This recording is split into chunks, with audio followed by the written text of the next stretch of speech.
เขามีเครื่องมือสื่อสารเขามีเครื่องมือสื่อสารเขามีทุกอย่างอยู่ในมือที่เป็นประโยชน์แต่ว่าส่วนหลายโลกในปัจจุบันพระสงฆ์องค์เน้นเขาในปัจจุบันบ่จะเป็นพระสงฆ์องค์เน้นก็ดีฆราวาสก็ดีส่วนหลายใส่เครื่องมือสื่อสารบ่ค่อยมีประโยชน์เท่าที่ควรเป็นนั้นก็ต้องบอกว่าบ่ค่อยมีประโยชน์เท่าที่ควรเนื่องจากในสถานการณ์ในปัจจุบันโลกในปัจจุบันนับได้ตั้งแต่ปี2005พอมาฮอดแคมป์ของมันก็เริ่มโตนเขามาบ้านเฮาในที่นี้ก็คือเครื่องมือสื่อสารบ่ว่าจะเป็นซีดีในธรรมิตที่เขามาเป็นแผ่นดิสธรรมดาที่เป็นแผ่นยางต่อมากับแผ่นซีดีจากแผ่นซีดีไปก็เป็น USB จาก USB แล้วก็โทรศัพท์ก็เริ่มไหลกันเข้ามาโทรศัพท์แต่ก่อนสมาร์ทโฟนนี่ราคาก็สูงซิมก็สูงราคาก็สูงแต่มาฮอดยุคปัจจุบันโทรศัพท์ที่เป็นสมาร์ทโฟนที่เราเห็นอยู่ตอนนี้นี่ราคากระถือลงแล้วเครื่องมือสื่อสารในปัจจุบัน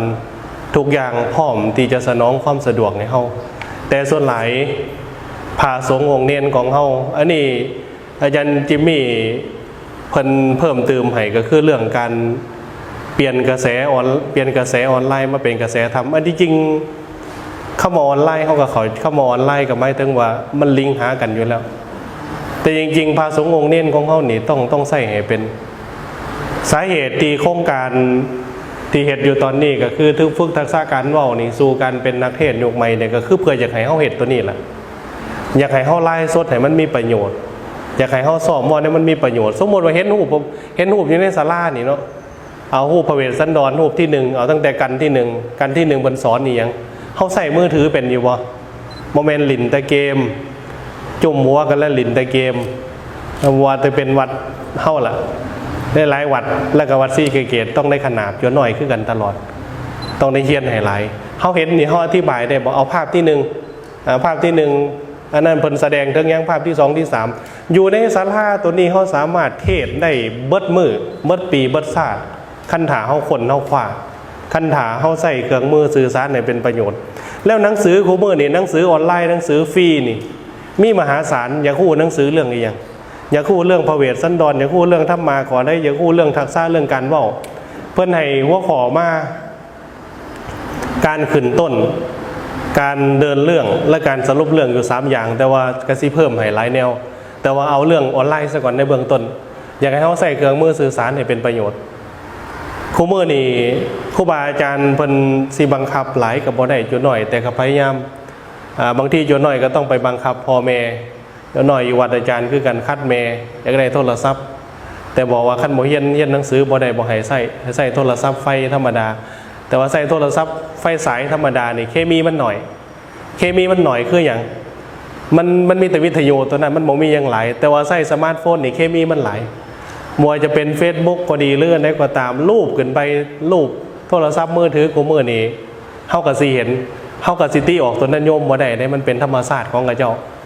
าลงเฟซกระเจ้าก็นุ่งสันนุ่งยาวนุ่งเขินมันเป็นธรรมดาของกระเจ้าแต่ว่าพระสงฆ์องค์เน้นของเฮานี่สิใส่เครื่องมือสื่อสารอย่างไรให้มันเป็นประโยชน์ให้มันเป็นธรรมมาเฮียนนี่นอกจากฟังครูบาอาจารย์ว่าแล้วต้องศึกษานำกันอยู่ในศาลานี่มันมีเรื่องอย่างเนี่ย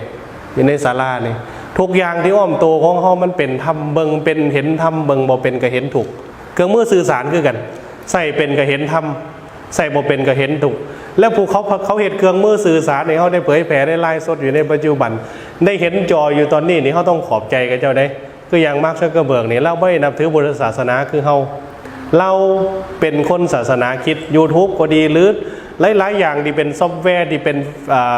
ป๊อปปูล่าที่มีสื่อเสียงของโลกนี่เขาไม่นับถือพุทธศาสนาคือเขาแต่จริงที่เขาเห็นนี่มีประโยชน์แก่โลกมหาศาลนี่แหละคือสาระกันนะคือสาระที่เขาเห็นอยู่คือกระแสธรรมที่เขาเห็นปฏิบัติมันถือตามขั้นหลักการนะเนี่ยข้าน้อยอาจารย์ก็ยังยืนยันเหมือนเดิมว่าความดีมันบ่มีศาสตร์ความดีบ่มีศาสนาความดีเป็นสากลฐานทุกคนเห็นดีทุกคนเข้าใจดีทุกคนกระทำดีมันไม่ได้บอกว่าเจ้าถือผีถือนั่นถือนี่ถือจังสันจังซี่ศาสนานั่นศาสนานี่ขั้นเห็นดีแล้วก็คือดีความดีมันเป็นสากลความดีมันเป็นมาตรฐานของโลกนี่แล้วโลกนี่อยู่ได้ด้วยความดี พระพุทธเจ้ามันบอกว่ามีคนดีคนหนึ่งแผ่นดินสูงขึ้นไปได้ห้อยโยชน์เข้าไปคูณเข้าไปเลยโยชน์หนึ่ง16โยชน์หนึ่งจักกิโลจะหน่อยโยชน์หนึ่งจักกิโลโยชน์หนึ่งจักกิโลโยชน์หนึ่ง16กิโลไปคูณเข้าไปบัดนี้โครงการที่เพิ่นฝึกนี่ครูบาอาจารย์โดยเฉพาะเมืองไส้เศรษฐาทางยาคูจิมมี่พยายามฝึกนี่เฮาอาจสิบ่หลายวัดศรีสะเกษเสาติดนี่อยู่80หรือ100กว่าก็สิเป็นนวัดอยู่33เฮาอาจสิบ่หลายแต่ว่าเพิ่นพยายามเขียวเอาคุณภาพ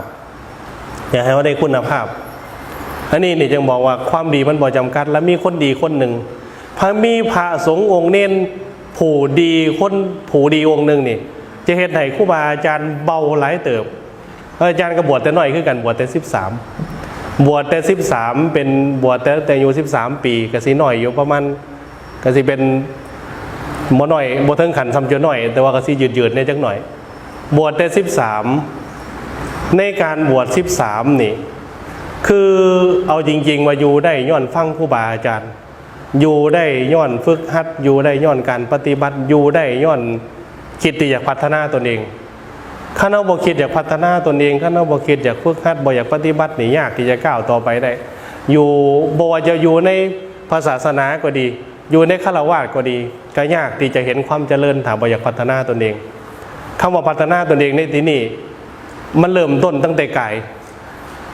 ายมีความสงบความเป็นระเบียบเรียบร้อยมีความตั้งใจสนใจที่จะเรียนรู้สนใจที่จะฟังสนใจที่จะฝึกหัดสนใจที่จะปฏิบัติสนใจที่จะพัฒนาตนเองต่อเนื่องสม่ำเสมอบ่ขี้ข้านเขามาสังเกตบางคนที่ประสบความสำเร็จอยู่ในโลกอันนี้บุคคลเหล่านั้นล้วนแต่เป็นคนบ่ข้านเขาเห็นยังเขาเสียเอาความขยันเขาเสียเอาความสำเร็จมาไว้อยู่ที่ความคิดเขามาเบิ่งพอของเขาเวียนไปเวียนมาเท่าเสียสงไขหลายแสนมหากัปจนได้ครับพยากรณ์จากพระพุทธเจ้าในปัตตกัปนี่มีอยู่หาองค์กุสันโธโกนาคามโนกัสโปโคตโมของได้ครับพยากรณ์จากองค์ที่3สื่อวสีถาดราชากุมารก็บำเพ็ญแต่หนอก่อนหนาเนี่ยก็บำเพ็ญเจ้าของมาตลอดเขาสิเห็นบารมีเห็นอยู่ในสายดีว่าประวัติเกี่ยวกับเพิ่นความตั้งใจของเพิ่นขึ้นเพิ่นปรารถนาเป็นพระพุทธเจ้าเมื่อเพิ่นปรารถนาเป็นพระพุทธเจ้าแล้วในการวนไปวนมาของเพิ่นเป็นทุกอย่างเป็นเฮาสิไปเห็นในพระเจ้าสิบศาสตร์ก็ดีเป็นนั่นก็ดีเพิ่นเป็นมาเพิ่นแล้วทุกอย่างเพิ่นกล่าวไว้ว่าสิ่งที่เพิ่นเป็นมาน้ำตาสีเสียไปเอามาโฮมกันโลกอันนี้ก็บ่สามารถห้องงับได้ในทวีปอันนี้ก็บ่สามารถห้องงับได้ทวีปทั้ง4ที่เราเห็นอยู่ในโลกปัจจุบันกระดูกที่เพิ่นใส่อยู่เอามากองรวมกันก็บ่สามารถห้องงับได้เพราะฉะนั้นเพิ่นเป็นมาทุกอย่างสาเหตุที่เพิ่น จึงประสบความสำเร็จก็ย้อนว่าเพิ่นมีความเพียรพยายามบ่ท้อบ่ถอยเอาความสำเร็จเอาความขยันมาไว้อยู่ที่จิตเฮาก็เช่นเดียวกันพระอาจารย์เสือแน่นอนว่าเฮามานี่เฮาเอาความขยันมาไว้อยู่ที่จิตคันเฮาขี้ข้านเฮาก็สิบ่มาหรืออาจจะถือบังคับมาก็แล้วแต่ว่ายังหน่อยก็ยังมามันก็จะเกิดความขยันอยู่ในระบบความคิดในระบบจิตอันนี้นี่เพราะฉะนั้นมาสังเกตเบิ่งบุคคลสำคัญของโลกเอาพอเฮานี่ก่อนพระพุทธเจ้านี่ก่อนแล้วก็ต่อมากับเบิ่งครูบาอาจารย์บ่ว่าจะเป็นทั้งที่คนสำคัญของโลกที่เขาเจ้าไว้นับถือคือเฮาแต่คันเฮาย้อนมาเบิ่งปากบุคคลสำคัญของโลกบ่ว่าจะเป็นอาจารย์พุทธทาสก็ดีหรือหลวงพ่อซ่าก็ดีหลวงปู่หมั่นครูบาอาจารย์ทุกงานทุกวงเพิ่นล้วนแต่เอาความขยันและเอาความพยายามเอาความสำเร็จมาวางไว้ที่ระบบจิตของเพิ่นเพื่อให้ไปถึงจุดหมายปลายทางโครงการนี้ก็เช่นเดียวกันจุดประสงค์เป้าหมายก็คืออยากให้เฮ็ดให้เฮาสามารถเทศได้เว้าได้เป็นอย่างคือต้องฟัง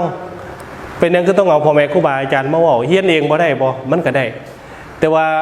มันขาดแห้งกระตุ้นคันคนนั้นบ่เก่งอีหลีก็หรอแม้กระทั่งอาจารย์นี่พยายามอ่านพยายามเรียนพยายามเขียนตลอดมันก็ยังใส่แห้งกระตุ้นอยู่คือเก่าแห้งกระตุ้นในที่นี้คือหยังทุกมื้อนี่ก็ยังต้องใส่แห้งกระตุ้นแห้งกระตุ้นในที่นี้ก็คือต้องฟังเทศทุกมื้อฟังเบิดฟังครูบาอาจารย์ในยกทวิตเนาะก็จะมีครูบาอาจารย์เฮาก็สิไล่มาได้บัดนี้พอเฮามายกตอนนี้เฮาเป็นผู้ใหญ่หลายขึ้นถ้าว่าผู้ใหญ่ว่ามันก็อายุ40ก็เป็นผู้เฒ่าแล้วมันก็ต้องได้ใส่แห้งกระตุ้นเพื่อที่พยายาม ใส่เครื่องมือออนไลน์มันเป็นประโยชน์ขนาดระยะหลังมานี่หลังจากลงเรียนแล้วมันก็เริ่มพอมันติดอยู่กับเหตุงานวิจัยติดอยู่กับงานหนังสือมันก็บอกมันไล่สดแต่ก็เริ่มหันกลับมาไล่เพื่อเสียให้มันเป็นประโยชน์ต่อผู้ที่สนใจแต่ว่าเหตุไม่ก่อนหนานะมันมีหลายอยู่แต่มันก็ต้องได้เหตุอยู่คือเก่าเพื่อให้มันเป็นประโยชน์แก่ผู้ที่มีความสนใจคือใจเฮาผู้เกิดใหม่ผู้ใหญ่น้ำหลังผู้ใหญ่ทอกันมาว่าคือใจเฮาผู้สนใจนี่แหละเพราะฉะนั้นนี่อันนี้มันจึงเฮาควรเปลี่ยนระบบความคิดของเฮาใส่เครื่องมือออนไลน์เฮ็ดจังได๋เฮาสิให้มันเป็นประโยชน์ อยู่ในวัดเฮาเห็นอีหยังเห็นบ่คืออาจารย์ศักดาเพิ่นเฮ็ดน่ะเพิ่นเห็นอันใดเพิ่นก็สามารถอธิบายเป็นธรรมะได้สบายคันเฮาฝึกคันเฮาปฏิบัติคันเฮาอ่านหนังสือเฮานั้นอยู่ตลอดนี่มันจะบ่มีปัญหามันได้สบายเลยคันถ้าเฮาฝึกเฮาหัดเฮาปฏิบัติเด้อันนี้ให้เข้าใจเฮาเปลี่ยนเฮาต้องจบโครงการนี้เขาต้องเปลี่ยนได้แล้วใส่เครื่องมือสื่อสารให้มันเป็นเปลี่ยนกระแสออนไลน์ให้มันเป็นกระแสธรรมเขาอย่าไปมัวแต่แบบกดไลค์กดถือใจอันนั้นคักอันนี้บ่คักโดยเฉพาะพระสงฆ์องค์นี้ในปัจจุบันมันอยู่ยากก็ย้อนว่ากระแสออนไลน์มันมีอย่างหลายอย่างแต่เขาสิปฏิญาณโยงกับบ่ได้ละเพราะมันเป็นธรรมชาติของกระเจ้าอยู่แล้วกระเจ้าสินงสันมันก็เป็นธรรมชาติของกระเจ้าสินงบางมันก็เป็นธรรมชาติของกระเจ้าทอแต่ว่าเขาอย่าเอาความคิดของเขาไปผูกไว้กับกระเจ้านี่คือเขาใส่เครื่องมือเป็นและเขาก็สิใส่ประโยชน์ได้นี่มานี่อธิบายยังไงโมเมนต์เบิ่งซื่อๆได้คันเอาเบิ่งซื่อๆแล้วประโยชน์มันก็สิบ่เกิดอีหยังคันเอาเบิ่งแล้วคันคนที่มีความสนใจเนี่ยโอ้สนใจภาพนั่นเพิ่นกำลังเฮ็ดหยังอยู่พระพุทธเจ้าเพิ่นกำลังนำพาภิกษุสงฆ์มาโปรดญาติของเพิ่นบ่เพิ่นปฐมเทศนาเลื่อนไหนเพิ่นก็มีขอความบันทึกไว้เฮาได้อยู่เฮาสามารถโน้ตไว้เฮาสามารถเขียนได้คันเฮายังบ่เก่งบ่ก้าวหน้าจอเฮาก็อ่านเอาก็ได้โอ้ภาพนี่พอออกไม่ออกโอ้ตอนนี้พระพุทธเจ้าแสดงปฐมเทศนาได้นี่เพิ่นแสดงให้แก่ไผแก่ญาติพี่น้องเพิ่นแสดงเรื่องอีหยังซ้ำนี้มันก็ได้บ่จำเป็นต้องเว้าหลายอันนี้จริงคนเฮาทุกคนเนี่ยมันเว้าเป็นแต่ส่วนหลายมันเว้าบ่เป็นสาระพอมาเว้าเรื่องที่มีสาระนี่มันเว้ายากสังเกตบางจุดน้อยนี่เฮาสอนแนวดีนี่โอ้ยปากเปียกอยู่ทุกมื้อมันก็บ่จำแต่แนวเฮาบ่สอนนี่มันเป็นในบัดนี้แนวเฮาบ่สอนนี่มันบอกมันเว้ากันนี่โอ้แต่ละอย่างมันเป็นหมดแนวบ่สอนแนวบ่สอนแนวบ่ได้เรื่องมันสิเป็นอยู่จังซั่นอันนี้ให้เข้าใจว่าความดีมันบ่มีศาสตร์ความดีบ่มีศาสนาความดีเป็นสากลถ้าทุกคนเข้าใจดีเฮาเบิ่งพอเฮากระแสแล้วเครื่องมือออนไลน์ที่เฮามีใส่มันเป็นประโยชน์ให้มันเป็นประโยชน์ที่สุดโทรศัพท์เครื่องนึงซื้อราคาเบิดหลายล้าน